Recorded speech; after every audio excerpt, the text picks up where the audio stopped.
السلفية هم من كانوا على مذهب السلف الصالح من الصحابة والتابعين. Donc on va commencer Inch'Allah. إن الحمد لله نحمده ونستعينه ونستغفره ونعوذ بالله من شرور أنفسنا ومن سيئات أعمالنا من يهده الله فلا مضل له ومن يضلل فلا هادي له وأشهد أن لا إله إلا الله وحده لا شريك له وأشهد أن محمدا عبده ورسوله يا أيها الذين آمنوا اتقوا الله حق تقاته ولا تموتن إلا وأنتم مسلمون يا أيها الناس اتقوا ربكم الذي خلقكم من نفس واحدة وخلق منها زوجها وبث منهما رجالا كثيرا ونساء واتقوا الله الذي تساءلون به والأرحام إن الله كان عليكم رقيبا يا أيها الذين آمنوا اتقوا الله وقولوا قولا سديدا يصلح لكم أعمالكم ويغفر لكم ذنوبكم ومن يطع الله ورسوله فقد فاز فوزا عظيما وإن خير الكلام كلام الله وخير الهدي هدي محمد صلى الله عليه وسلم وإن شر الأمور محدثاتها وكل محدثة بدعة وكل بدعة ضلالة وكل ضلالة في النار أما بعد. Donc aujourd'hui, alhamdulillah, on commence le cours numéro 9 et on commence avec le Ar-Rukn al-Sadis, c'est-à-dire le sixième pilier de la foi, Al-Imanu bil-Qada'i wal-Qadar, la foi en le décret divin et en la prédestination, donc de qu'est-ce que Allah a prédestiné de bien ou de mal. الركن السادس الإيمان بالقدر خيره وشره. الإيمان بالقدر خيره وشره هو الركن السادس وهو محل عراك بين العلماء وآرائهم ومحل عراك بين النفس المطمئنة والنفس الأمارة بالسوء. الإيمان بالقدر معناه أن تؤمن بأن الله عز وجل قد قدر كل شيء يكون إلى ما لا نهاية له وأنه قدره عن علم. ولهذا قال العلماء إن مراتب الإيمان بالقدر 4 مراتب. المرتبة الأولى العلم، ومعناها أن تؤمن بأن الله تعالى عالم بكل شيء جملة وتفصيلا فيما يتعلق بفعله الذي يفعله عز وجل بنفسه كالخلق والإحياء والإماتة وإنزال المطر وغير ذلك، أو يتعلق بفعل المخلوقين كأقوال الإنسان وأفعاله، بل حتى أفعال الحيوان كلها معلومة لله عز وجل قبل وقوعها.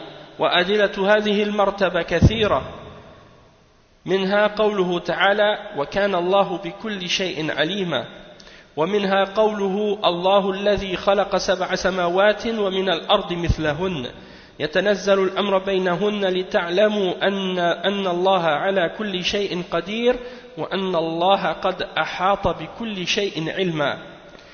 ومنها قوله تعالى وعنده مفاتح الغيب لا يعلمها إلا هو ويعلم ما في البر والبحر وما تسقط من ورقة إلا يعلمها ولا حبة في ظلمات الأرض ولا رطب ولا يابس إلا في كتاب مبين.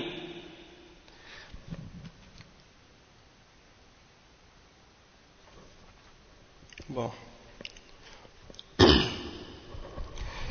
Ok, donc le cheikh il dit que la foi en Al-Qada ou Al-Qadar, et qu'est-ce que Allah a prédestiné de bien et de mal, ça c'est quelque chose qui, en fait c'est le 6e pilier de la foi. Et c'est un sujet, c'est une question au sujet duquel il y a eu beaucoup de disputes entre des ulama et entre leurs opinions. Et c'est un sujet de combat ou de conflit également entre l'âme qui est en sérénité et en paix et l'âme qui ordonne de faire le mal. Donc il y a des conflits intérieurs par rapport à Al-Qada ou Al-Qadar, et il y a des conflits extérieurs également en ce qui concerne al-qada ou al-qadar. Toutefois, les ulama de Ahl al-Sunnah wal Jama'a, alhamdulillah, ils sont tous d'accord sur la question de al-qada ou al-qadar parce qu'ils retournent au Coran et à la Sunna et à la compréhension des salaf salih et ils comprennent la question en se basant sur et en retournant aux preuves et aux questions établies par les preuves du Coran et de la Sunna. Donc le cheikh il dit que la foi en al-qadar, la foi en la prédestination, ça signifie que tu dois croire que Allah subhanahu wa ta'ala a prédestiné toute chose. Toute chose sans, sans exception. Il n'y a pas d'exception dans qu'est-ce que Allah a prédestiné. Toute chose, Allah subhanahu wa ta'ala l'a prédestiné et l'a prédéterminé et également il l'a connu et il le connaît, il l'a su de façon parfaite et absolue. Il sait toute chose et c'est lui qui a prédestiné toute chose et prédéterminé toute chose à l'avance. Donc le cheikh il dit, c'est pour ça que les ulama ils disent que il y a 4 degrés par rapport à la foi en al-qadar. Et ça, on les a répétés plusieurs fois dans plusieurs cours. Le premier c'est al-ilm, le deuxième c'est al-kitaba, le troisième c'est al-irada, al-mashi'a, et le quatrième c'est al-khalq. C'est-à-dire le premier c'est la science, le deuxième c'est l'écriture, le fait que Allah a tout écrit, qu'est-ce que les gens appellent al-maktoub. Le troisième c'est al-mashi'a, c'est-à-dire la volonté divine, et le quatrième c'est al-khalq, c'est-à-dire la création. Maintenant le cheikh lui il les explique ces différents degrés, il les explique un après l'autre en mentionnant en les expliquant et en mentionnant les preuves qui sont reliées à ces degrés-là dans la foi en la prédestination. Donc nous ensemble on va le lire. On va le lire ensemble, on va traduire qu'est-ce qu'on a lu tout à l'heure pour comprendre exactement chaque degré, qu'est-ce que ça signifie. Le cheikh il dit comme pour le premier degré, il dit que c'est la science, le fait que Allah subhanahu wa ta'ala a la science et la connaissance de toutes choses. Donc qu'est-ce que ça signifie? Ça veut dire que Allah subhanahu wa ta'ala, tu dois croire qu'il a la connaissance de toutes choses de façon globale et de façon détaillée. Donc il connaît toutes choses de façon générale et de façon très détaillée également. Tous les détails, toutes les choses qui se produisent, il les connaît en détail et il connaît de façon générale également toutes choses. Et donc le cheikh il dit alimun bi kulli shay, il a la science et il est connaissant de toutes choses, que ce soit les détails, que ce soit général. Donc qu'est-ce qui a rapport avec les actions qu'il fait par lui-même, comme par exemple la création, le fait de faire vivre, le fait de faire mourir, le fait de faire tomber la pluie, ainsi de suite. Toutes ces actions-là que Allah subhanahu wa ta'ala fait, il les connaît parfaitement. Il connaît ces actions-là qu'il fait lui-même à la perfection, de façon générale et de façon détaillée et plus spécifique. Et il connaît également tout ce qui a rapport avec les actions de ces créatures. D'accord? Et ça veut dire les paroles des êtres humains ainsi que leurs actions. Ça veut dire que Allah subhanahu wa ta'ala, il sait, il savait depuis toujours et il sait à l'avenir qu'est-ce qui va se produire également. Dans le passé, dans le futur et dans le présent, il sait tout ce qui se passe, tout ce qui allait se passer dans le passé, il le savait déjà à l'avance. Et ça fait partie de sa connaissance complète et parfaite de toutes choses. Et il connaît donc même les actions que font les animaux. Tout ce que les animaux, tout ce qui se passe dans l'univers, dans la création, Allah subhanahu wa ta'ala, il le sait. Même les choses inertes, lorsqu'elles bougent, c'est Allah subhanahu wa ta'ala qui sait déjà et qui contrôle tout ce qui se passe dans ce domaine-là aussi. Donc, il le savait avant même que ces choses-là se produisent, il savait qu'elles allaient se produire. Et les preuves de ça sont très nombreuses dans la révélation. Comme par exemple le verset 40 dans Surat Al-Ahzab, Allah subhanahu wa ta'ala il dit Et Allah subhanahu wa ta'ala est à connaissance de toutes choses. وَكَانَ اللَّهُ بِكُلِّ شَيْءٍ عَلِيمًا. Et quand vous voyez ici, par exemple, dans ce verbe qui est utilisé au passé, وَكَانَ, c'est-à-dire, et Allah subhanahu wa ta'ala, وَكَانَ Allah, c'est-à-dire Allah subhanahu wa ta'ala, c'est le verbe kana au passé, hein, qui est utilisé, mais ça implique qu'il savait éternellement. Hein, et ça implique aussi qu'il a toujours su. C'est ça que ça veut dire. Et il avait toujours la science de toutes choses. Donc ça c'est le verset 40 dans Surat Al-Ahzab. Et le verset 12 dans Surat Al-Talaq. Allah subhanahu wa ta'ala il dit que c'est lui qui a créé les 7 cieux et un même nombre de terres. Et il fait descendre son commandement entre elles pour que vous sachiez que Allah subhanahu wa ta'ala a le pouvoir sur toutes choses et que Allah subhanahu wa ta'ala a enveloppé toutes choses de sa science.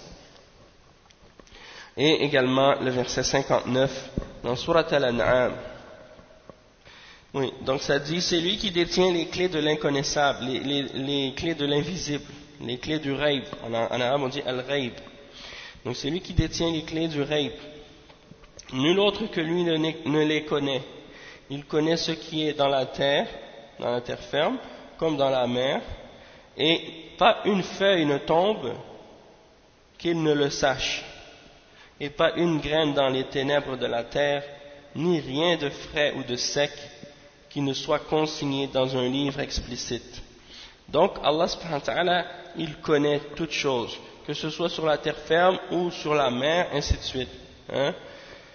Et même une feuille d'arbre qui tombe, eh bien Allah subhanahu wa ta'ala, il la connaît déjà avant même qu'elle tombe. Le cheikh il dit ensuite وَنَتَكَلَّمُ عن قوله وَيَعْلَمُ مَا فِي الْبَرِّ وَالْبَحْرِ كلمة ما اسم موصول وكل اسم موصول فهو مفيد للعموم فكل شيء في البر الله سبحانه وتعالى يعلمه وكذلك كل شيء في البحر فالله سبحانه وتعالى يعلمه وما تسقط من ورقة إلا يعلمها أي ورقة في أي شجرة في أي مكان في رأس جبل أو في بطن واد أو في روضة من بقاع الأرض كل شجرة يسقط منها ورقة فالله تعالى يعلم هذه الورقة وكل ورقة تنبت فهو عالم بها من باب أولى وقوله وما تسقط من ورقة في هذه الجملة حرف زائد وهو من فإنه زائد في الإعراب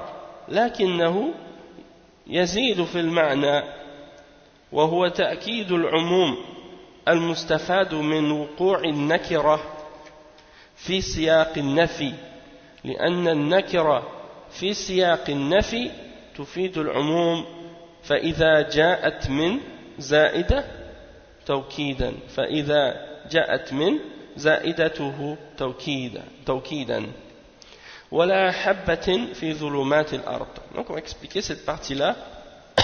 Le cheikh il est en train de faire le sharh du verset 59 dans Surat Al-An'am et il explique chacune de ces phrases une par une pour expliquer son sens.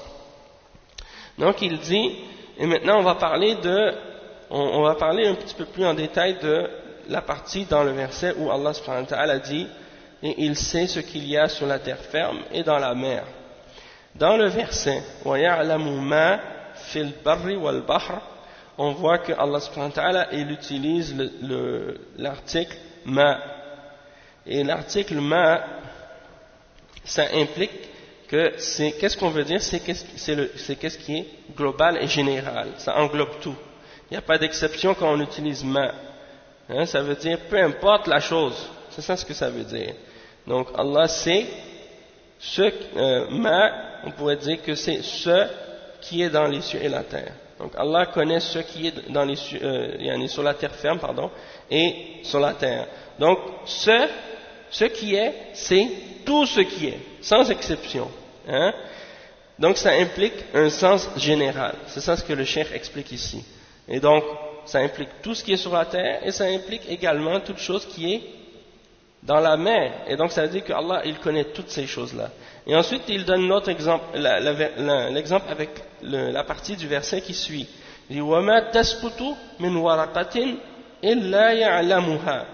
Le cheikh il dit ensuite que ici dans ce verset-là, Allah subhanahu wa ta'ala il dit et il connaît également, ou bien il dit il n'y a pas une feuille d'un arbre qui tombe, excepté qu'il la connaît. Il n'y a pas une feuille. Donc le cheikh il dit وَمَا تَسْقُطُ, il n'y a pas une feuille qui tombe. Il dit ça c'est général. Ça ne veut pas dire une feuille dans un arbre en particulier, ça veut dire toutes les feuilles, n'importe quelle feuille dans n'importe quel arbre. Ok? Elle ne peut pas tomber excepté que Allah, il le sait. Et donc, le cheikh il dit ça peut être un arbre sur le haut d'une montagne, ou bien dans une vallée, ou bien dans un jardin, peu importe, de n'importe quelle feuille, de n'importe quel arbre il s'agit, Allah subhanahu wa ta'ala, il le sait. Hein? Et il connaît cette feuille en particulier, hein? Et chaque feuille qui pousse, Allah subhanahu wa ta'ala, il la connaît. Hein? Donc c'est pour dire que il connaît tout de sa création de façon détaillée. Hein? Et le cheikh il dit, quand tu regardes encore plus près dans le verset, quand Allah il dit وَمَا تَسْقُطُ مِنْ وَرَقَةٍ, il n'y a pas une feuille qui tombe, tu ne peux pas trouver une feuille qui tombe excepté qu'il la connaît. Dans le verset, il y a une lettre supplémentaire, ou une lettre ajoutée, qui n'a pas de place dans les arabes. C'est-à-dire c'est quelque chose en surplus. Hein? C'est-à-dire la phrase aurait pu être complète en disant وَمَا تَسْقُطُ وَرَقَةً. وَمَا تَسْقُطُ وَرَقَةً. C'est-à-dire il n'y aurait pas une feuille qui tombe. Mais Allah subhanahu wa ta'ala, il a dit min waraqatin. Il a rajouté le min ici. Et dans les arabes, c'est quelque chose qui est rajouté, hein, qui est de surplus. Sauf que, le cheikh dit, ce surplus-là, il a quand même une signification et il implique quand même quelque chose. Et son but à cette lettre, à cet article-là qui est rajouté, min, c'est pour confirmer le sens général qu'on veut donner au verset, en fait. Wama, le ma ici, il implique que c'est général pour toutes les feuilles, que Allah les connaît chacune d'entre elles. Et min, waraqatin, c'est pour encore confirmer encore plus que c'est général, de n'importe quelle feuille qu'on parle. Hein? Et donc ça c'est pour montrer que cette lettre qui est rajoutée, ou cet article qui est rajouté, elle est rajoutée pour confirmer encore plus. Parce qu'elle vient dans une phrase de négation. Hein? وَمَا تَسْقُطُ مِنْ وَرَقَةٍ. Ma ici il vient nier qu'il peut y avoir une feuille excepté que Allah la connaît. C'est-à-dire qu'il n'y a pas une feuille excepté que Allah la connaît. Donc quand tu vois qu'il y a un sens général qui vient dans le contexte d'une négation, eh bien ça implique un sens général. An-nakira fi siyaq an-nafi, oui. C'est quand il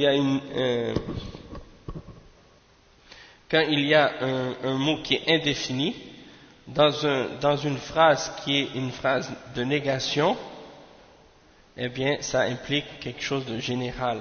Tout ce qui est, ça donne un sens général à la négation. C'est comme si on parlait de chaque feuille et de chaque arbre qui existe, hein? Parce que c'est indéfini. La chose dont on parle, la feuille dont on parle, elle est indéfinie. On ne parle pas d'une feuille en particulier, donc ça englobe toutes les feuilles qui existent.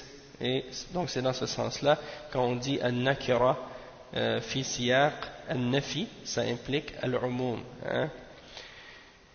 Donc c'est ça. Donc al-nakira, c'est-à-dire qu'est-ce qui est indéfini, fi siyaq al-nafi, dans un contexte de négation, alors ça implique qu'est-ce qui est général. Donc c'est général. Donc c'est ça. Si Allah subhanahu wa ta'ala dit par exemple il n'y a pas une feuille excepté que il la connaît, ça veut dire que ça implique toutes les feuilles. Et c'est pour confirmer, le min est rajouté pour confirmer. Après il dit وَلَا حَبَّةٍ فِي ظُلُمَاتِ الْأَرْضِ أي سواء كانت كبيرة أو صغيرة في ظلمات الأرض إلا يعلمها عز وجل. وكلمة ظلمات جمع تدل على أن للأرض ظلمات. الأرض هي وهي ظلة الليل وظلمة البحر وظلمة الليل وظلمة البحر. ظلمات الأرض وهي ظلمات الليل وظلمات البحر وظلمة الطين وظلمة السحاب وظلمة المطر وظلمة الغبار. فهذه ظلمات ست. فهذه ظلمات ست. وقد يكون هناك ظلمات أخرى لا نعلمها، وهذه ظلمات لا تحول بين الله عز وجل وبين هذه الحبة، بل هو سبحانه وتعالى يعلمها ويراها جل وعلا. ولا رطب ولا يابس، ولا رطب ولا يابس، وما من شيء إلا وهو إما رطب أو يابس إلا في كتاب مبين وهو اللوح المحفوظ. وهذا الكتاب إنما كان عن علم من الله عز وجل. وعلم الله تعالى بعمل الإنسان وعلم الله تعالى بعمل الإنسان موجود في كتاب الله عز وجل. قال تعالى أم يحسبون أن لا نسمع سرهم ونجواهم بلى ورسلنا لديهم يكتبون. فهو يعلم السر والنجوى، والسر هو ما يسره الإنسان في قلبه ويحدث به نفسه، أما النجوى فهو ما يتناجى به مع صاحبه، وكل هذا معلوم لله عز وجل. وهذا العلم من الله عز وجل لم يسبقه جهل ولا يلحقه نسيان. ولهذا لما قال فرعون لموسى فما بال القرون الأولى قال علمها عند ربي في كتاب لا يضل ربي ولا ينسى، أي يجهل ولا ينسى، يعني لا يجهل ولا ينسى ما كان معلوما. بينما علم البشر محفوف بهاتين الآفتين، جهل سابق ونسيان لاحق. والله أخرجكم من بطون أمهاتكم لا تعلمون شيئا.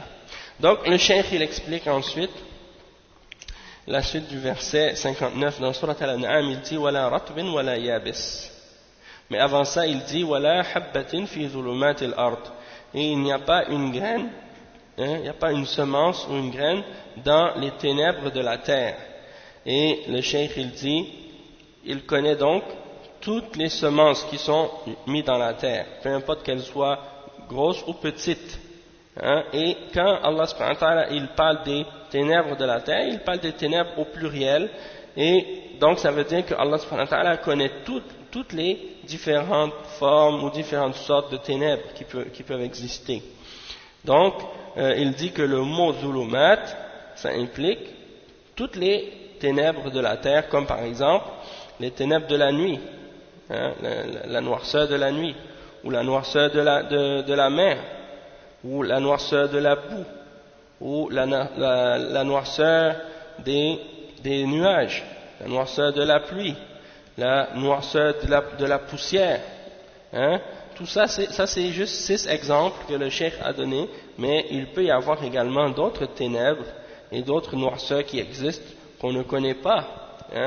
Et il n'y a rien qui peut empêcher Allah subhanahu wa ta'ala de connaître l'état de cette semence ou de cette graine dans la terre. En fait, Allah subhanahu wa ta'ala, il la connaît et il la voit à n'importe quel instant. Donc c'est pour ça que Allah subhanahu wa ta'ala, il explique que peu importe, même nous les êtres humains, on est là sur la terre, on ne peut pas la voir, on ne peut pas savoir son état et sa situation.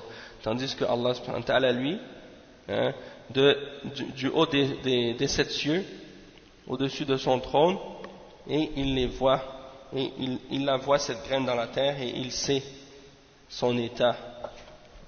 Et il dit ensuite, wala ratbin wala yabis, et il n'y a rien qui est sec ou qui est humide, excepté, ou bien qui est trempé, excepté que Allah subhanahu wa ta'ala le connaît.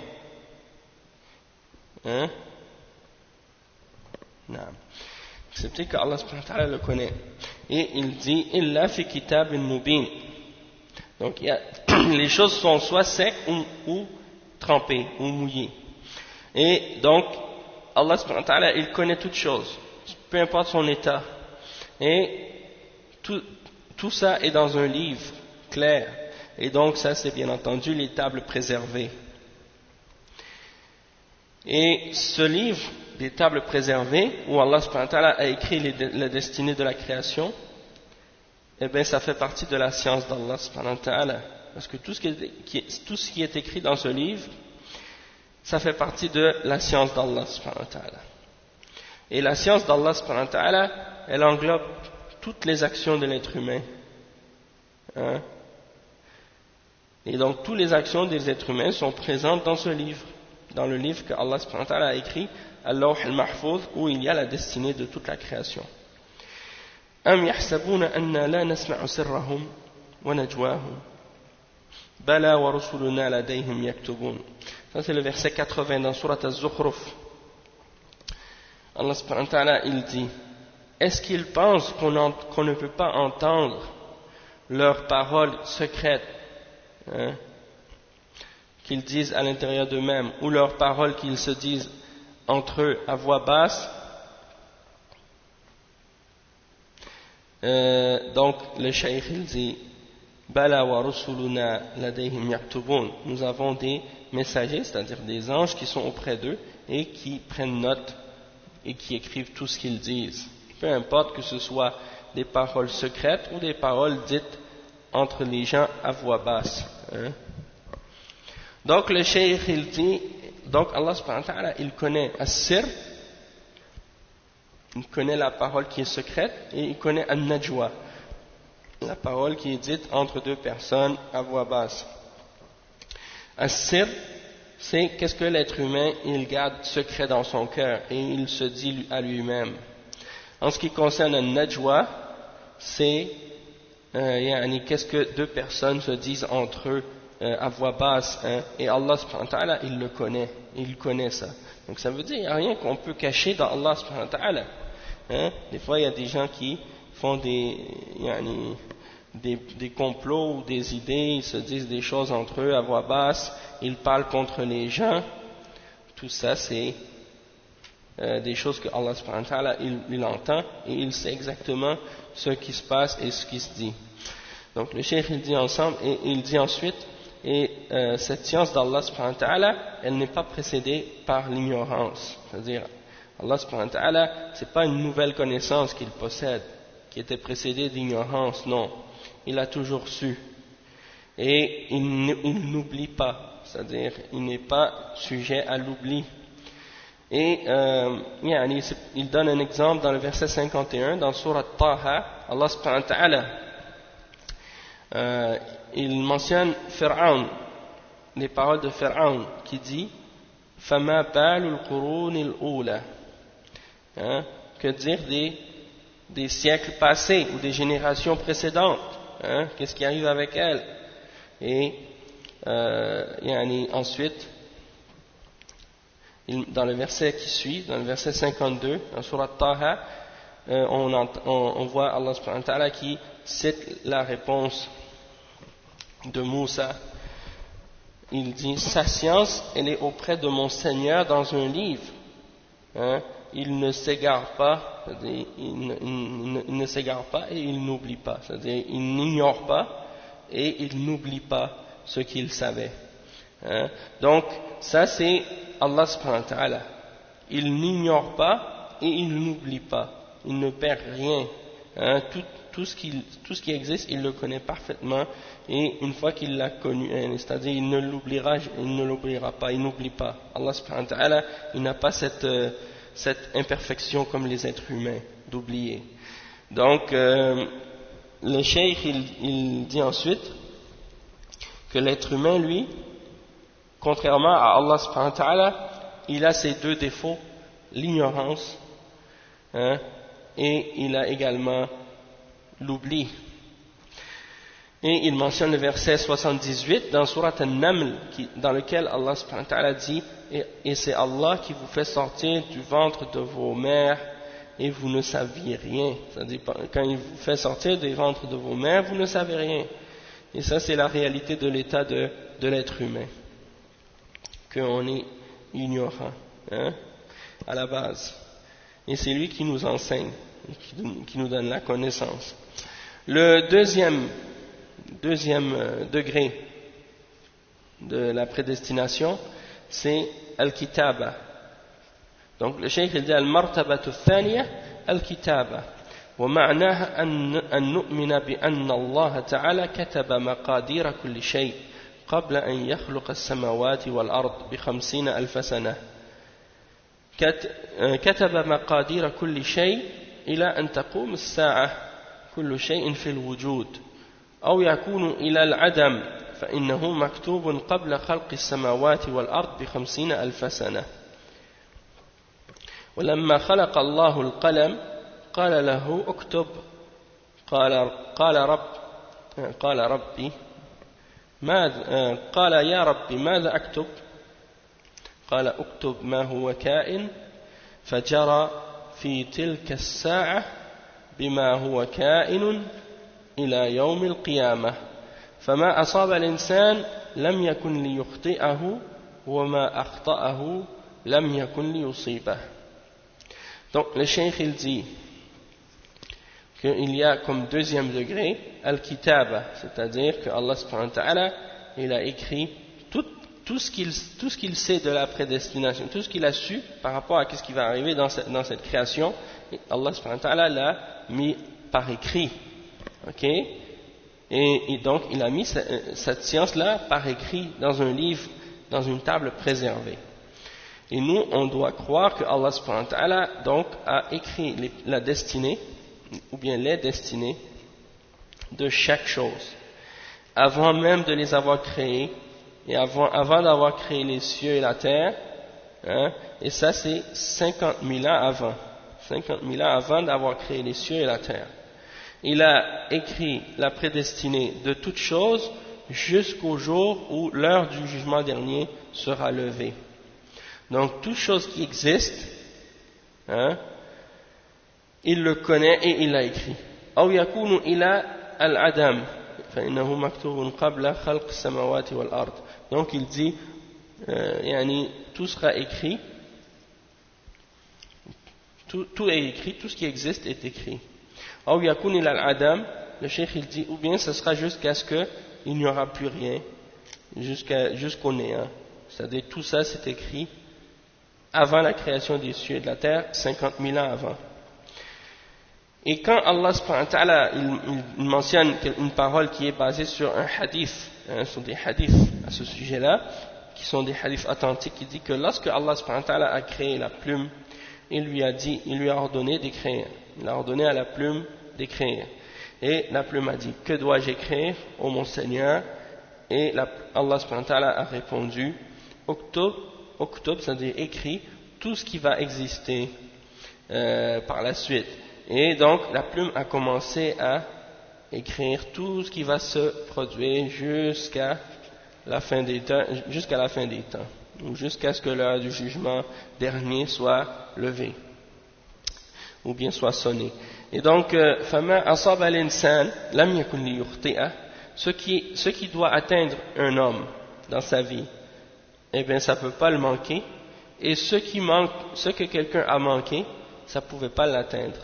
Et ça, c'est quelque chose qui résume toute notre aqidah, toute notre foi en ce qui concerne la prédestination. Il faut croire que tout ce qui arrive, eh ben si ça nous arrive, ça ne pouvait pas nous manquer, et si ça nous a manqué, ça ne pouvait pas nous arriver. Donc ça, c'est la question qui résume tout en ce qui concerne notre aqidah en al-qada ou al-qadar. Ensuite, le cheikh, il explique les preuves qui sont reliées à al-kitab, c'est-à-dire avec le fait que Allah a tout écrit. C'est ça ce que les gens, quand ils parlent du qadar parfois, ils le résument en disant al-maktoub, hein, c'est-à-dire qu'est-ce qui est écrit. Mais al-maktoub, c'est une partie seulement de la prédestination, c'est un des degrés, parmi les 4 degrés de la prédestination, c'est pas le seul. C'est-à-dire que le fait que Allah a écrit tout, c'est une partie de la foi en la prédestination seulement. Donc le cheikh, il dit donc que les preuves de Al-Kitaba, les preuves que Allah a écrit la prédestination des créatures, c'est dans les versets suivants. Le cheikh il dit وَدَلِيلُ هذه المرتبة من الكتاب قوله تعالى ألم تعلم أن الله يعلم ما في السماء والأرض إن ذلك في كتاب إن ذلك على الله يسير. C'est le verset 70 dans Surat Al-Hajj. Et il dit également dans Surat Al-Hadid, le verset 22, ما أصاب من مصيبة في الأرض ولا في أنفسكم إلا في كتاب من قبل أن نبرأها إن ذلك على الله يسير. Donc il mentionne ces 2 versets-là. Le premier verset dit, ne sais-tu pas qu'Allah sait tout ce qui est dans les cieux et sur la terre, et que tout ça est dans un livre, et que ça c'est une chose très facile pour Allah subhanahu wa ta'ala. Donc ça c'est le verset 70 dans Surat Al-Hajj, et l'autre verset dans Surat Al-Hadid, et il n'y a rien qui vous atteint, il n'y a pas un malheur qui vous atteint sur la terre ou en vous-même, excepté que c'était dans un livre avant même de l'avoir créé. Et ça, c'est une chose qui est facile pour Allah subhanahu wa ta'ala. Hein? Allah subhanahu wa ta'ala, il n'y a rien qui est difficile pour lui. Hein? Et donc, il nous rappelle de ça pour qu'on ne se pose pas de questions trop déplacées, hein? Et qu'on comprenne que Allah subhanahu wa ta'ala, il n'y a rien qui est difficile pour lui. Ensuite, il dit وقال أهل العلم والكتابة لها أنواع. النوع الأول الكتابة العامة وهي الكتابة في اللوح المحفوظ، والنوع الثاني الكتاب العمرية نسبة إلى العمر، وهي التي تكون على الإنسان وهو في بطن أمه، فإن الإنسان كما قال ابن مسعود رضي الله عنه حدثنا رسول الله صلى الله عليه وسلم وهو الصادق المصدوق فقال إن أحدكم يجمع خلقه في بطن أمه 40 يوما نطفة ثم يكون علقة مثل ذلك ثم يكون مضغة مثل ذلك ثم يرسل إليه الملك فيؤمر ب4 كلمات فينفخ فيه الروح ويؤمر ب4 كلمات يكتب رزقه وأجله وعمله وشقي أو سعيد. فوالذي نفسي بيده إن أحدكم ليعمل بعمل أهل الجنة حتى ما يكون بينه وبينها إلا ذراع فيسبق عليه الكتاب فيعمل بعمل أهل النار فيدخلها وإن أحدكم ليعمل بعمل أهل النار حتى ما يكون بينه وبينها إلا ذراع فيسبق عليه الكتاب فيعمل بعمل أهل الجنة فيدخلها لأن الكتاب الأول هو العمدة. نعم، ولكن نحن إذا قرأنا هذا الحديث فإنه لا ينبغي أن لا ننسى أحاديث أخرى تبشر الإنسان بالخير. صحيح أن الحديث مروع، وأن يقول القائل كيف يعمل الإنسان بعمل أهل الجنة حتى ما يكون بينه وبينها إلا ذراع ثم يخذل والعياذ بالله ثم يخذل فيعمل عمل أهل النار ولكن هناك ولله الحمد نصوصا أخرى تفرج عن المؤمن كربته فيما يتعلق بهذا الحديث ومن ذلك قال النبي صلى الله عليه وسلم ما منكم من أحد إلا وقد كتب مقعده من الجنة ومقعده من النار قالوا يا رسول الله أفلا نتكل على الكتاب وندع العمل قال اعملوا فكل ميسر لما خلق له فأما أهل السعادة فييسرون لعمل أهل السعادة وأما أهل الشقاوة فييسرون لعمل أهل الشقاوة. Donc ici le cheikh il commence à expliquer qu'il y a les savants, les ulama, les gens de ilm ont expliqué que l'écriture de la prédestination elle est de différentes catégories. Il y a la première catégorie qui est générale et qui comprend toute la création au complet et ça c'est qu'est-ce qui est dans Al-Lawh Al-Mahfouz. Et il y a l'autre écriture qui est faite par les anges que Allah a envoyé et c'est qu'est-ce qu'on appelle Al-Kitab Al-Umariya. Al-Kitabatul Umariya, c'est-à-dire l'écriture que Allah subhanahu wa ta'ala fait pour chaque être humain lorsqu'il est dans le ventre de sa mère. Allah subhanahu wa ta'ala envoie un ange, alors à ce moment-là, comme c'est mentionné dans le hadith d'Abdullah ibn Mas'ud, le hadith dans lequel il dit que le prophète sallallahu alayhi wa sallam a dit que chacun d'entre vous, Allah subhanahu wa ta'ala a réuni sa création dans le ventre de sa mère. Il va rester 40 jours sous la forme de nutfa, puis il va être ensuite 40 jours sous la forme de alaqa, puis ensuite il va être 40 jours sous la forme de mudra, donc en tout ça fait 120 jours, et ça veut dire en tout 4 mois. Et donc après les 4 mois, Allah subhanahu wa ta'ala il envoie l'ange, et l'ange insuffle dans le ventre de la mère l'âme du fœtus. Donc à partir de 4 mois il reçoit l'âme et Allah subhanahu wa ta'ala ordonne à cet ange d'écrire 4 choses. Il ordonne à l'ange d'écrire son risque, c'est-à-dire qu'est-ce qu'il va avoir comme subsistance, son terme, c'est-à-dire jusqu'à quel âge il va vivre, son action, qu'est-ce qu'il va faire comme action, et est-ce qu'il sera heureux ou malheureux. Donc ensuite Abdullah ibn Mas'ud il continue le hadith, il dit que le prophète sallallahu alayhi wa sallam a dit je jure par Allah, sauf qu'il le dit en disant je jure par celui qui tient mon âme en sa main, et bien entendu c'est Allah subhanahu wa ta'ala. Il dit chacun d'entre vous il va faire les actions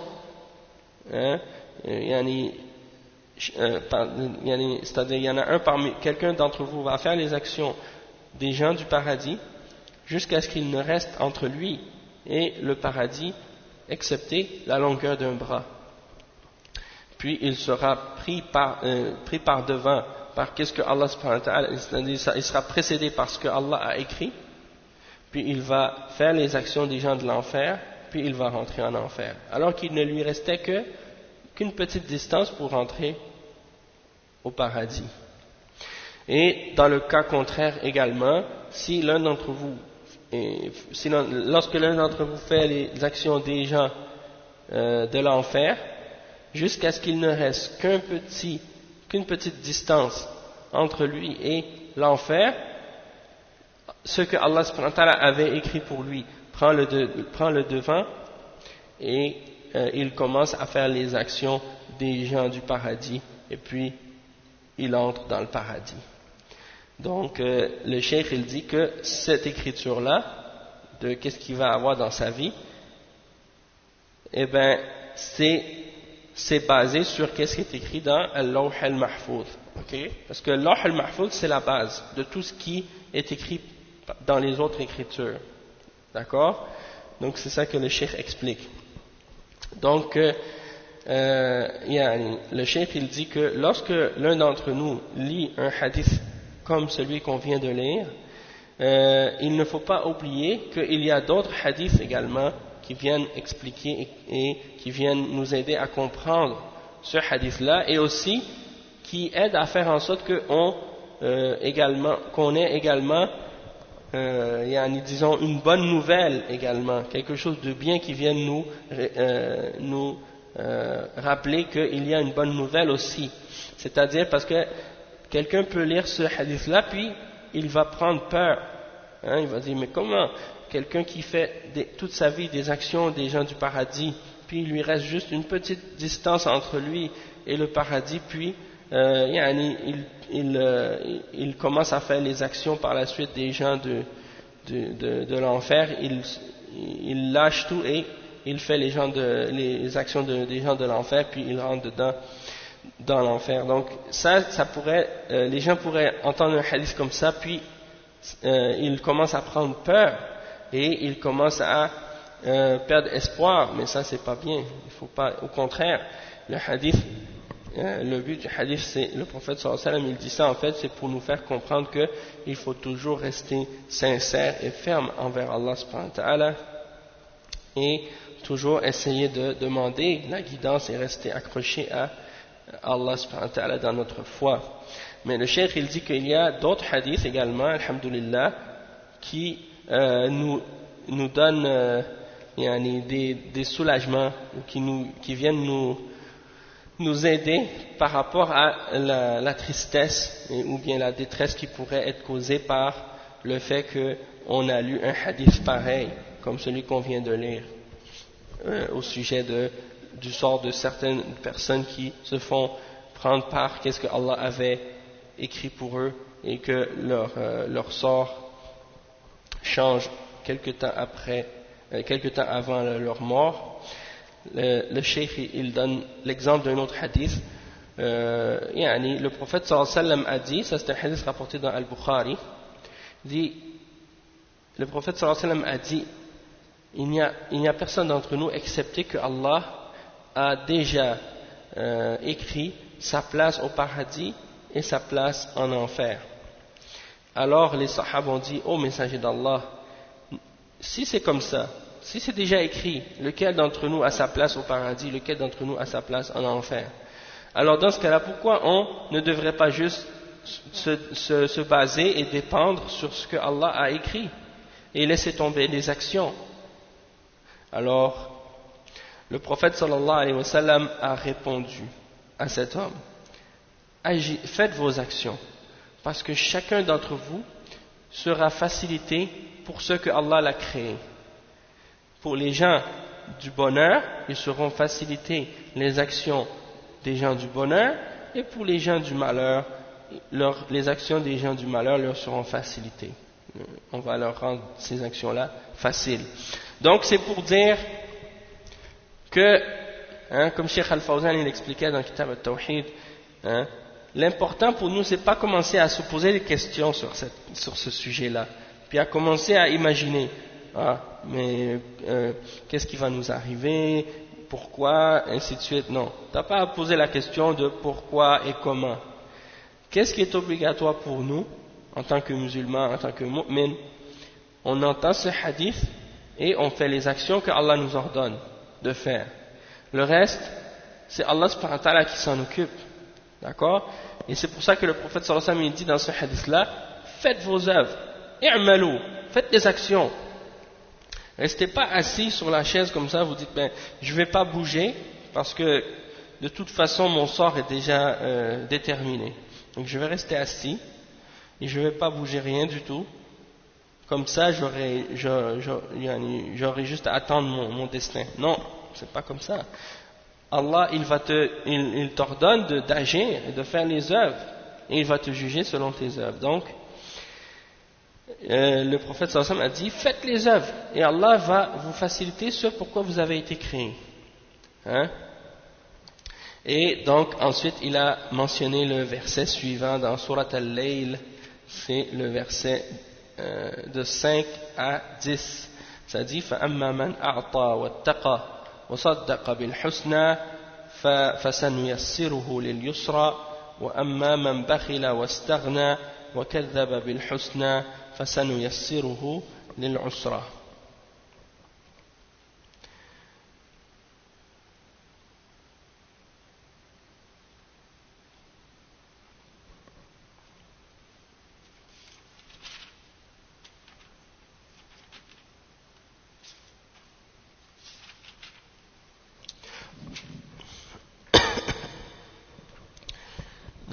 Donc, Allah subhanahu wa ta'ala, il dit, celui donc qui donne et craint et déclare véridique la plus belle récompense, nous lui faciliterons la voie au plus grand bonheur. Et quant à celui qui est avare, se dispense de l'adoration d'Allah et traite de mensonge la plus belle des récompenses, nous lui faciliterons la voie à la plus grande difficulté. Donc ça c'est un verset qui nous explique donc cette situation-là, et le hadith il est une explication de ce verset. Donc il faut faire les actions. Le cheikh il dit إذن هذه بشارة من الرسول صلى الله عليه وسلم لأن وللإنسان وهذه بشارة من الرسول صلى الله عليه وسلم للإنسان أنه إذا عمل بعمل أهل السعادة فهو دليل على أنه كتب من أهل السعادة فليستبشر. Regardez comment le cheikh il comprend le hadith et comment il l'explique. Il dit, le cheikh Mohammed ibn Uthaymin, il dit, regardez ce hadith du prophète sallallahu alayhi wa sallam. Ça là, ce hadith, c'est une bonne nouvelle de la part du prophète Mohammed sallallahu alayhi wa sallam. Ça veut dire que l'être humain, si vous voyez, il dit, si vous voyez que vous êtes en train de faire les actions des gens du bonheur, les gens du paradis, hein, les gens du bien, alors c'est une preuve que Allah vous a écrit parmi les gens du bonheur. Alors réjouissez-vous. Hein? Tes actions sont un signe. Hein? Ça t'indique pourquoi Allah t'a créé. Si tu es en train de faire ce que Allah t'a ordonné de faire, c'est un signe que hein, tu es en train tu dois te réjouir de ça, puisque Allah t'a écrit parmi les gens du bonheur. Donc ça c'est à ce sujet-là. Le cheikh dit c'est une bonne nouvelle pour le mu'min. Après il dit وروى البخاري رحمه الله في صحيحه أن النبي صلى الله عليه وسلم كان في غزاء وكان معهم رجل شجاع شجاع فقال النبي صلى الله عليه وسلم ذات يوم إن هذا من أهل النار مع شجاعته وإقدامه فعظم ذلك على الصحابة وشق عليهم فقال أحد الصحابة والله لألزمن هذا فلزمه فأصاب هذا الرجل الشجاع سهم من العدو فغضب ثم وضع سيفه على صدره واتكأ عليه حتى خرج من ظهره فقتل نفسه فجاء الرجل إلى النبي صلى الله عليه وسلم فقال له أشهد أنك رسول الله فقال وماذا؟ قال إن الرجل الذي قلت لنا إنه من أهل النار فعل كيت وكيت ثم قال رسول الله صلى الله عليه وسلم إن الرجل يعمل بعمل أهل الجنة فيما يبدو للناس وهو من أهل النار أسأل الله أن يخلص سريرتي وسرائركم السريرة لها شأن عظيم في توجيه الإنسان فالقلب هو الموجه للإنسان وهو الأصل ولذلك يجب أن نلاحظ القلوب ونمحصها ونغسلها من درنها فقد يكون فيها عرق خبيث يتظاهر الإنسان بعمل جوارحه بالصلاح ولكن في القلب هذا العرق الفاسد الذي يطيح به في الهاوية في النهاية. Allah al-Musta'an. Ça c'est vrai. Le cheikh il mentionne donc ici un point important pour nous aider à comprendre également le hadith qu'on a lu tout à l'heure. Le cheikh il dit que l'imam al-Bukhari, rahimahullah, il a mentionné dans son sahih que le prophète sallallahu alayhi wa sallam était parti dans une bataille. Et avec eux, il y avait un homme qui était très courageux et qui était toujours au-devant dans les combats, toujours au-devant de l'ennemi. Alors le prophète sallallahu alayhi wa sallam a dit un jour, cet homme, il est dans le feu de l'enfer, avec son courage et avec le fait qu'il est au-devant de l'ennemi, qu'il est toujours en avant.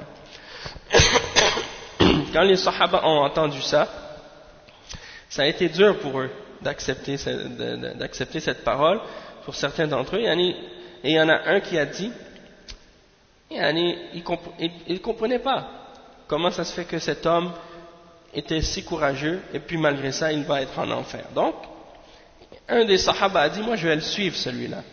Alors il a commencé à le suivre dans le champ de bataille pour voir qu'est-ce qu'il faisait. Alors il l'a vu qu'il s'est fait frapper par une flèche d'un ennemi. Et il s'est mis en colère. Alors qu'est-ce qu'il a fait? Il a pris une de ses flèches et il l'a mis, ou bien son épée, il a mis son épée sur sa poitrine, à la hauteur de son cœur, et il a mis son poids dessus, il a mis l'épée sur le sol, mais la pointe de l'épée vers son cœur. Et il s'est appuyé dessus, il s'est laissé tomber sur sa lame, et donc l'épée l'a transpercé. Et il est mort. Donc il s'est tué lui-même. Alors l'homme est venu voir le prophète sallallahu alayhi wa sallam, le sahabi qui avait décidé de le suivre, il est venu voir le prophète Muhammad sallallahu alayhi wa sallam, et il a dit au prophète sallallahu alayhi wa sallam, je témoigne que tu es le messager d'Allah. Alors le prophète sallallahu alayhi wa sallam, lui, il ne comprenait pas, il ne savait pas pourquoi ce sahabi avait dit ça. C'est sûr qu'il est le messager d'Allah. Et le sahabi a déjà témoigné de ça. Donc il le savait déjà. Mais là, qu'est-ce qu'il a vu avec ses yeux de la part de l'autre qui s'est suicidé? Ça a fait que sa foi s'est confirmée encore plus. Et qu'il a été encore plus convaincu de ce qu'il savait déjà. Et donc, il a dit, je témoigne que tu es le messager d'Allah. Alors, et le professeur m'a dit, Mad, quoi, qu'est-ce qui se passe, qu'est-ce qu'il y a? Et il a dit, l'homme dont tu avais dit à son sujet qu'il allait être parmi les gens de l'enfer, il a fait telle et telle chose. Il lui a expliqué qu'est-ce que l'homme a fait, qu'est-ce que cet homme courageux-là a fait à la fin. Alors le prophète sallallahu alayhi wa sallam a dit, une personne fait une action parmi les actions des gens du paradis dans ce qui est apparent pour les gens alors qu'il est parmi les gens de l'enfer.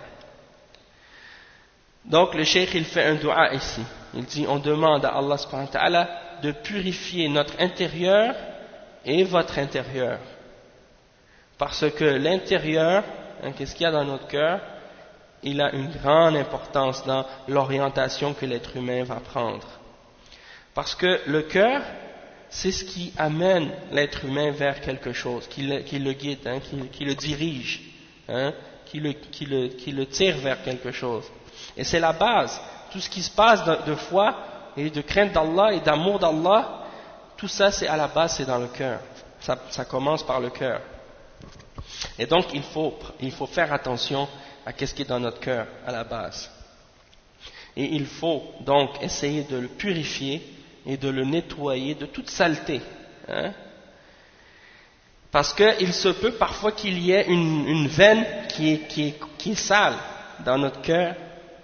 Et donc, quelqu'un en apparence, il montre qu'il fait des bonnes œuvres avec son corps, il fait des actes de piété, des actes de bien, des bonnes actions, la salat et toutes les autres choses que Allah nous ordonne, ça c'est en apparence. Devant les gens, il fait ça. Mais à l'intérieur de son cœur, il y a une veine qui est corrompue et qui va faire qu'il va tomber vers sa perte à la fin. Et donc c'est pour ça que le cheikh il dit ici qu'il est très important que chacun d'entre nous purifions notre cœur de toute chose, de toute forme d'impureté ou de toute forme de shirk, en premier bien entendu, et de toute forme de péché ou de toute forme de corruption. Qu'Allah nous purifie nos cœurs et nous les rende propres et salim. Donc ça c'est à ce sujet. Ensuite le cheikh il mentionne quelques paroles des salafs à ce sujet. Il dit ويقول بعض السلف ما جاهدت نفسي على شيء مجاهدتها على الإخلاص الذي ليس بشيء عند كثير منا هذا يحتاج إلى جهاد عظيم لو كان في الإنسان شيء يسير من الرياء لم يكن مخلصا تمام الإخلاص وربما يكون هذا الشيء اليسير من الرياء في قلبه ربما يكون سببا لهلاكه في آخر لحظة. Le cheikh il dit que certains des salafs ont dit je n'ai pas fait plus d'efforts pour quoi que ce soit, je n'ai pas lutté contre quelque chose autant que j'ai lutté pour purifier mon cœur et le rendre pur, le rendre sincère, avoir l'ikhlas dans mon cœur. Donc, ça c'est dans la parole de ces salafs, ils essaient de nous montrer, ils nous disent que une des choses les plus difficiles à faire, c'est de purifier notre cœur lorsqu'il y a des choses qui sont contraires à la sincérité et à l'ikhlas dedans. Comme par exemple Ar-Riya. C'est pour ça que le cheikh il dit Ar-Riya, c'est le fait de faire des actions pour montrer aux gens qu'on est en train de faire quelque chose de bien. Pour que les gens par la suite nous disent du bien de nous et nous glorifient pour ces bonnes actions-là. Nous disent ah oui, toi tu fais le bien, toi tu es une personne de bien. Donc ça s'appelle Ar-Riya. Quand tu le fais pas pour Allah subhanahu wa ta'ala, tu le fais pour les gens. Ok? Donc le cheikh il dit je n'ai rien fait, je n'ai pas lutté contre moi-même pour quelque chose de plus grand que pour que je reste sur al-ikhlas, pour que je reste sur la sincérité. Et donc le cheikh il dit cette chose-là, pour la plupart des gens c'est rien. Il y a beaucoup de gens qui ne prennent même pas cette chose-là avec sérieux, avec importance. Ils ne donnent pas d'importance à ça. La question de ikhlas et de faire des efforts pour purifier notre intérieur, alors que ça fait partie d'un grand djihad. Ça fait partie d'un grand djihad. Et ça demande un grand effort et une lutte contre soi-même. Il dit que même si c'est juste une petite portion de riya qu'on peut avoir dans notre action, dans notre intention, que notre action qu'on fait, elle n'est pas complètement et absolument et totalement pure pour Allah subhanahu wa ta'ala, qu'il y a une petite affaire de rien, de riya dedans, peut-être que cette petite chose subtile de riya dans notre cœur va être la cause de notre perte au dernier moment de notre vie. Et donc c'est pour ça qu'il faut faire attention. Et il dit وذكر ابن القيم رحمه الله آثار الذنوب وعقوبتها ومن جملة ما ذكر أن رجلا منهمكا في الربا جعل أهله يلقنونه الشهادة فكلما قالوا له قل لا إله إلا الله قال العشرة 11 لأنه ليس في قلبه غير ذلك من المعاملات المحرمة التي رانت على قلبه حتى طبع عليه في آخر لحظة والعياذ بالله. Le cheikh il dit, l'imam Ibn al-Qayyim rahimahullah, il a mentionné les effets des péchés, les effets que les péchés peuvent avoir dans notre cœur. Ils peuvent avoir les punitions qu'on peut avoir pour nos péchés et les conséquences de nos péchés. Et parmi les exemples qu'il a mentionnés, il a mentionné un homme qui était noyé dans le riba.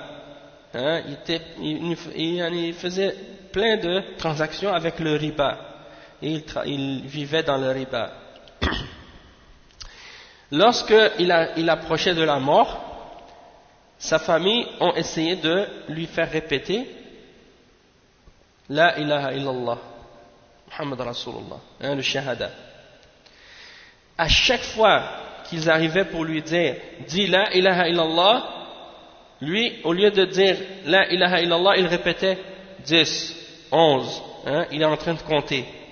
Donc le cheikh il dit pourquoi? Parce que dans son cœur il n'avait rien d'autre que ces transactions interdites qu'il faisait, et ces transactions-là ont enveloppé son cœur et ont voilé son cœur et ont scellé son cœur à la fin, au dernier moment, c'est-à-dire juste avant la mort.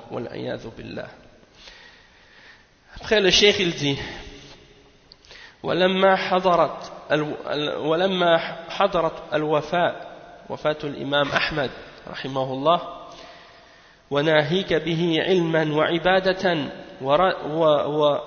ورعا وزهدا لما حضرته الوفاة سمعوه إذا غشي عليه يقول بعد فلما أفاق قيل له يا أبا عبد الله ما قولك بعد قال رأيت الشيطان يعض على أنامله يقول افتني يا أحمد فأقول له بعد ألم أفتك ما دامت الروح في البدن فالإنسان على خطر والنبي صلى الله عليه وسلم يقول حتى ما يكون بينه وبينها إلا ذراع فيسبق عليه الكتاب فيعمل بعمل أهل النار فيدخلها نعود إلى ما سبق من الكتابة العمرية. Donc ici il mentionne ensuite une histoire qui s'est passée à l'époque de l'imam Ahmad. Il dit écoutez, même regardez l'exemple de l'imam Ahmad lorsqu'il a approché de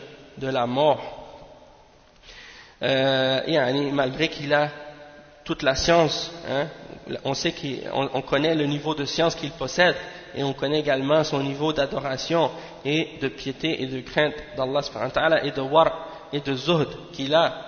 Lorsqu'il est arrivé près de la mort, hein, on l'a entendu, il commençait à dire ba'd, hein, il perdait connaissance, puis pendant qu'il était en train de délirer, il disait ba'd, hein, ça c'est dans l'agonie, avant la mort.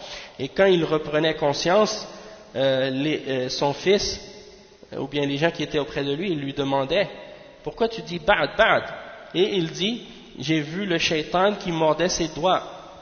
Et puis il lui demandait quelque chose. Alors l'imam Ahmad il lui répondait après. Il demandait à l'imam Ahmad de lui donner une fatwa. L'imam Ahmad répondait ne t'ai-je pas donné une fatwa déjà, hein, n'ai-je pas déjà répondu lorsque l'âme était dans le corps? Et c'est pour dire, hein, que peu importe le niveau, hein, parce qu'il voulait pas prononcer une parole qui pourrait le faire tomber, parce que quand tu es dans l'agonie, que tu dis des paroles sans même en être conscient, mais l'imam Ahmed lui il voulait rien dire de mauvais, bien entendu, avant sa mort, et donc il disait ba'd, bien entendu, parce que il sait que tant qu'il est encore vivant, tant qu'il est encore en vie et que son âme n'est pas complètement sortie, il peut encore être tenu pour compte pour qu'est-ce qu'il dit, et donc il veut toujours rester dans le bien jusqu'à sa mort. Et il y a beaucoup d'autres exemples et d'histoires comme ça qui sont mentionnées à propos de l'imam Ahmad, comme par exemple il y a une histoire qui est mentionnée aussi à propos de l'imam Ahmad, que avant de mourir il se plaignait ou il faisait un bruit, c'est-à-dire comme quand quelqu'un qui est malade il fait un gémissement là, pour dire comme s'il a mal, hein, pour exprimer sa douleur.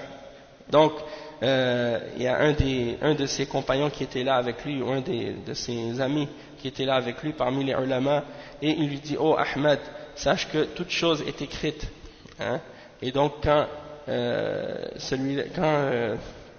son ami lui a dit ça, il a cessé de faire ce bruit ou cette plainte qu'il faisait, ou ce gémissement qu'il faisait par rapport à la douleur.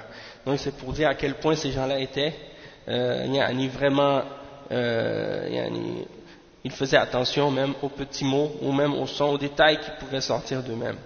Et ça c'est comme par rapport à l'histoire que le Cheikh Ibn Uthaymin mentionnait à propos de ça, c'est parce que le prophète sallallahu alayhi wa sallam a dit jusqu'à ce qu'il ne reste que entre lui et le paradis, excepté la distance d'un bras, hein, une petite distance de rien du tout. Qu'est-ce qu'il a fait va prendre le dessus sur lui, hein, qu'est-ce que Allah a écrit va prendre le devant, et il va commencer à faire les actions des gens de l'enfer jusqu'à ce qu'il entre dans l'enfer. Donc c'est pour dire qu'il veut rester dans le bien et faire les actions du bien jusqu'à la mort, jusqu'à la fin. Et il continue, donc le cheikh il dit maintenant on va retourner à la suite de qu'est-ce qui a rapport avec les différentes écritures. Mais on est arrivé à la troisième exemple, c'est Al-Kitaba Al-Hawliya. لنعود إلى ما سبق من الكتابة العمرية فالإنسان يكتب عليه وهو في بطن أمه، يكتب رزقه وأجله وعمله وشقي أم سعيد. النوع الثالث الكتابة الحولية، أي عند كل حول، وهي التي تكون ليلة القدر، فإن ليلة القدر يكتب فيها ما يكون في السنة، كما قال الله تعالى: إنا أنزلناه في ليلة مباركة إنا كنا منذرين فيها يفرق كل أمر حكيم. يفرق أي يبين ويفصل. قال عز وجل: إنا أنزلناه في ليلة القدر، أي مقدر فيها ما يكون في تلك السنة. Donc le cheikh il dit que comme la troisième catégorie, il y a ce que Allah subhanahu wa ta'ala écrit durant l'année. Pour toute l'année au complet, la prédestination ou Al-Qadar, qu'est-ce qui a rapport à cette année-là. Donc ça se produit la nuit de Al-Qadar, Laylatul Qadar. Ça c'est dans cette nuit-là qu'on écrit tout ce qui va se passer pour l'année qui suit, hein, par rapport bien entendu à ce qui est écrit dans les tables préservées, hein. Donc le cheikh il dit parce que la nuit de la prédestinée, Allah subhanahu wa ta'ala écrit dedans qu'est-ce qui va se produire dans l'année qui vient, et il mentionne le verset 3 et 4 dans Surat Ad-Dukhan, hein, le verset 3 et 4 dans Surat Ad-Dukhan. Ouais. Donc, ça dit, et nous l'avons fait descendre en une nuit bénie, hein, et nous sommes en vérité celui qui avertit, durant laquelle est décidé tout ordre sage. Donc, ça c'est à propos de la prédestinée qui est faite, hein, que Allah écrit, la prédestinée que Allah écrit dans cette nuit-là. Fiha yufraqu, c'est-à-dire tout est clarifié et détaillé dans cette nuit-là. Et c'est aussi dans le verset 1 de Surat Al-Qadr. Allah subhanahu wa ta'ala, il dit, nous l'avons fait descendre dans la nuit de la destinée. C'est-à-dire que, comme le cheikh il dit, ay muqaddarun fiha ma yakunu fi tilka as-sana. Allah subhanahu wa ta'ala va il a prédéterminé, et il prédétermine à ce moment-là tout ce qui va se produire dans l'année qui va venir. Donc, il y a comme on voit, il y a des différentes catégories, comment Allah subhanahu wa ta'ala, ou quand Allah subhanahu wa ta'ala écrit la prédestinée. Il y a celle qui est générale, comme on a vu en premier. Il y a Al-Kitab Al-Umariya, qui est relié à la vie de chaque être humain. On a vu des exemples à ce sujet-là. Et puis il y a la troisième exemple, Et la troisième catégorie qui a rapport avec chaque année. Donc à chaque année, pendant la nuit de la prédestinée, Allah écrit qu'est-ce qui va se passer dans l'année qui va suivre. Donc nous on va s'arrêter ici pour aujourd'hui Inch'Allah, et le reste de qu'est-ce qui a rapport avec les différentes catégories d'écriture de la prédestination, on va le terminer ou bien on va le continuer lundi prochain bi'idhnillah. Oui, donc c'est ça. Peut-être qu'on va rajouter un autre cours durant la semaine aussi, parce que pour terminer, étant donné qu'un cours par semaine, on dirait que c'est pas beaucoup pour ce livre-là. Puis c'est vrai qu'il reste encore environ un tiers du livre, puis que le dernier tiers du livre concerne, disons, la prédestination. Donc on va, Inch'Allah, peut-être ajouter un cours, soit le mercredi matin ou le jeudi matin, on verra. Je parle par rapport au Canada, parce que l'heure chez nous ici, c'est pas la même chose que l'heure chez vous en France, mais ce sera à la même heure que l'heure habituelle, mais durant la semaine, Inch'Allah. Donc j'enverrai le message sur le groupe CAIM, Inch'Allah. Donc on va s'arrêter ici pour aujourd'hui, Inch'Allah. Subhanakallahumma wa bihamdika, ashhadu an la ilaha illa anta, astaghfiruka wa atubu ilayh. Donc barakallahu fikum wa jazakumullahu khairan, wassalamu alaykum wa rahmatullahi wa barakatuh.